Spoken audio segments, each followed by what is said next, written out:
Esse vídeo é continuação do estudo que a gente vem fazendo sobre teoria de erros e o foco aqui vai ser a propagação de erros em medidas indiretas.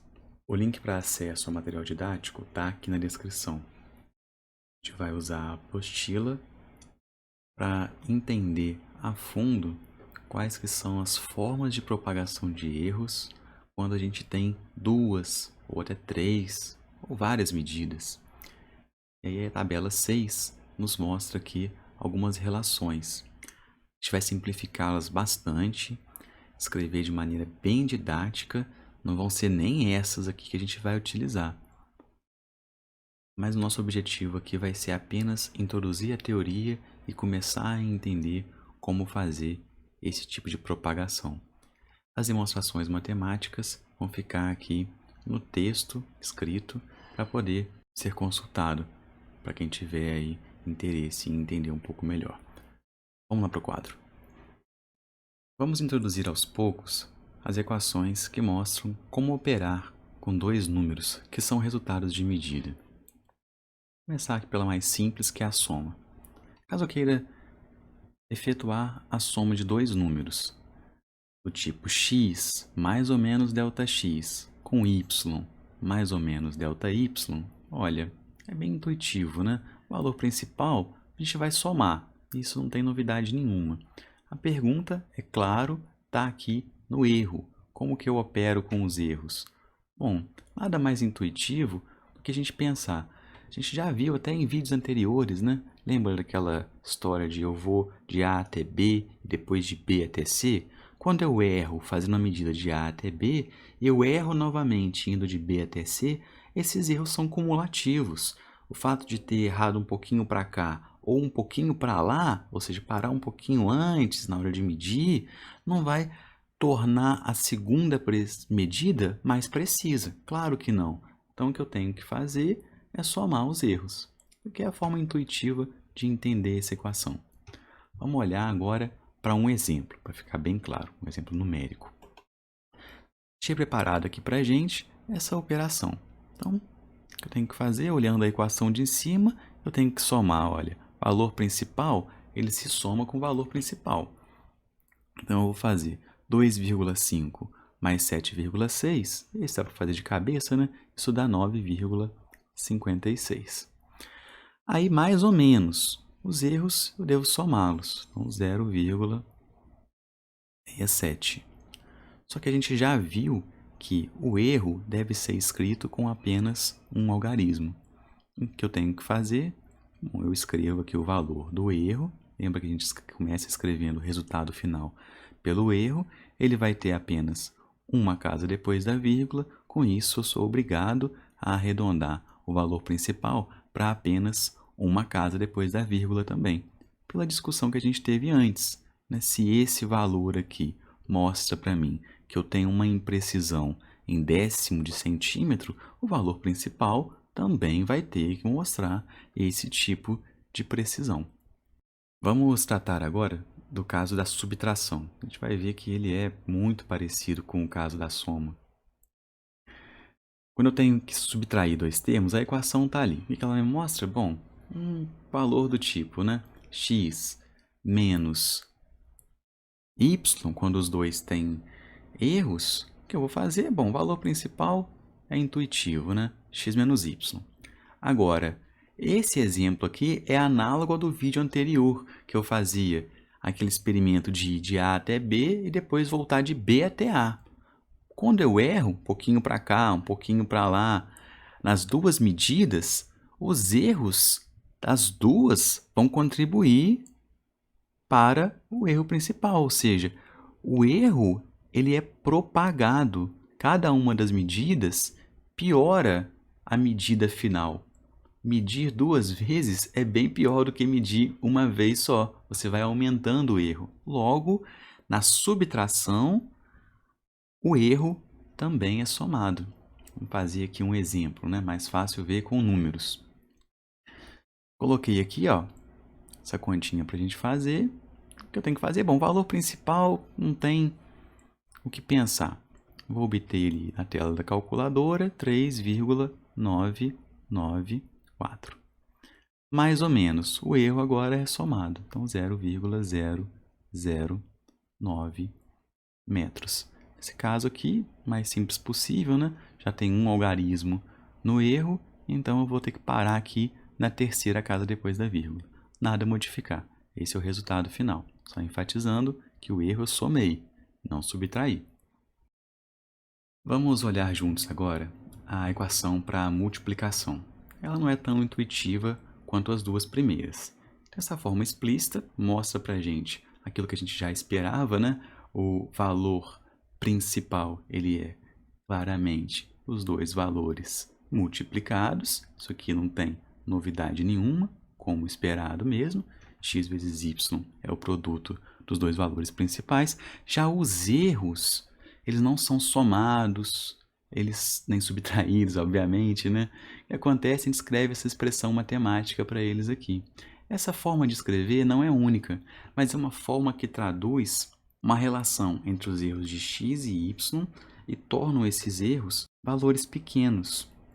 É uma teoria que embasa essa forma de escrever, mas essa daqui, na verdade, é a forma mais didática, mais clara, mais simples de se escrever o erro de uma multiplicação, tornando-o pequeno.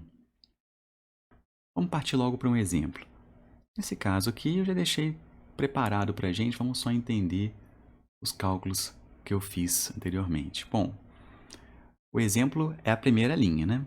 Então, está pedindo para eu multiplicar 0,7381, mais ou menos 0,04, por 1,82, mais ou menos 0,07. O que eu fiz? Bom, primeiro passo, multiplicar valor principal por valor principal, ou seja, 0,71 por 182. Tá aqui. Depois, o que eu tenho que fazer? Bom, não tem muito o que pensar aqui, né? Aplicar aquela fórmula que está ali em cima. A fórmula diz para mim o seguinte, olha, pegue ali os valores de x vezes ΔY. Então, é o primeiro vezes o segundo. Então, o valor de x por ΔY é o 0,04 vezes 1,82. Tá aqui. Beleza? Depois, segundo passo, eu tenho que calcular quanto que é y vezes 0,07. Tá lá no cantinho lá. Aí eu multiplico cruzado. Depois a conta vira aritmética. Somar esses dois valores. Só repetir o primeiro ali, ó. Somei o segundo. Esse aqui é igualzinho ao de cá. E aí, por fim, que eu tenho que parar para pensar. O que eu quero dizer? O erro tem que ter apenas um algarismo. Vai parar aqui, então, nesse algarismo. Só que depois do 5, eu tenho um 8. Então, eu arredondo ele para cima, 0,06. Parei na segunda casa depois da vírgula em centímetros. Arredondo o valor principal para ficar na segunda casa depois da vírgula em centímetros. Joia? É trabalhoso, mas não é confuso, não. Dá para entender. Para finalizar, vamos olhar aqui com calma a equação para divisão. Para divisão, a equação ela também não é intuitiva, assim como a da multiplicação, mas ela é parecidíssima com a equação anterior. Olha para ela lá, eu vou até colocar ela em cima de uma vez, para deixar espaço para o nosso exemplo. Olha, o fator aqui, ó, do erro, ele é exatamente o mesmo da equação anterior. A única diferença é que eu tenho agora aqui, ó, 1 sobre y ao quadrado na frente. Então, valor principal, ele é a divisão dos dois valores principais. X dividido por y. Isso aqui é óbvio que não tem como fugir. Nossa questão sempre está no erro, e o erro, ele tem aquela característica lá. Joia? Ele torna essa expressão pequena. Vamos olhar aqui, por exemplo. Mais fácil a gente entender com números, né? Então, o exemplo é essa primeira linha. Dividir 0,42 mais ou menos 0,04, perdão, gramas por 0,07. 7 mais ou menos 0,3 centímetros. Uma densidade linear, certo? Gramas por centímetro. Bom, qual que é o procedimento? Primeiro passo, vou fazer o seguinte, ó, 0,7 ao quadrado, 0,49. 1 sobre isso vai dar esse valor aqui, ó. Estou calculando o 1 sobre y ao quadrado. Esse fatorzão aqui que aparece na frente do erro inteiro. Joia? Então, 2,0481,6. Próximo passo, mesmo procedimento que eu fiz na multiplicação. X delta y está aqui. Beleza? Delta y vezes x. Tá lá na frente, ó. Só multiplicar. Multiplico cruzado. Tranquilo? Para frente agora é simples, né? É aritmética. Somo esses dois valores. Os valores da frente ali eu simplesmente repeti, né? O 2,04816 está aqui, o 0,6 só copiei aqui para baixo. Depois, próximo passo, multiplicar. Multiplico e vou carregando todos os algarismos. Quanto mais algarismo que tiver paciência para carregar, mais precisa fica a minha conta. Então, na tela da calculadora, aparece esse número aqui para o erro, e eu sempre olho primeiro para o erro. E aí, a gente já combinou, o erro tem que ter apenas um algarismo, no caso, então, vai ficar 0,3, porque na frente dele tem o algarismo 1, não o arredonda para cima. Então, é simples escrever o resultado final, porque o 0,6 não precisa de nenhum arredondamento. Então, nós temos ali 0,6, mais ou menos 0,3 gramas por centímetro. Vocês veem que operar com essas equações não é difícil, é trabalhoso. Tem que fazer muitas contas, com muito cuidado, é muito fácil errar um algarismo ou outro, né, por distração. Você tem que voltar, fazer de novo. São equações grandes, em geral, todo mundo que usa essas equações usa os livros para consultá-las, a gente não tem que decorar nenhuma delas. Quando está em prova, todos os professores, em geral, colocam isso ou no quadro ou na própria prova. O grande lance aqui é entender como utilizá-las. Quem souber utilizá-las realmente vai entender o processo de medição, como funciona, o fato de você somar duas grandezas e ter que somar os erros. Não é interessante isso? Você subtrai duas grandezas e tem que somar os erros. Os erros sempre aumentam, sempre. Esse mais que eu grifei aqui em vermelho, em todas as equações de erros, eles mostram para a gente algo que é bem interessante. Sempre que você faz duas medidas, o processo ele é menos preciso do que quando você faz apenas uma medida. Muito obrigado pela atenção de vocês.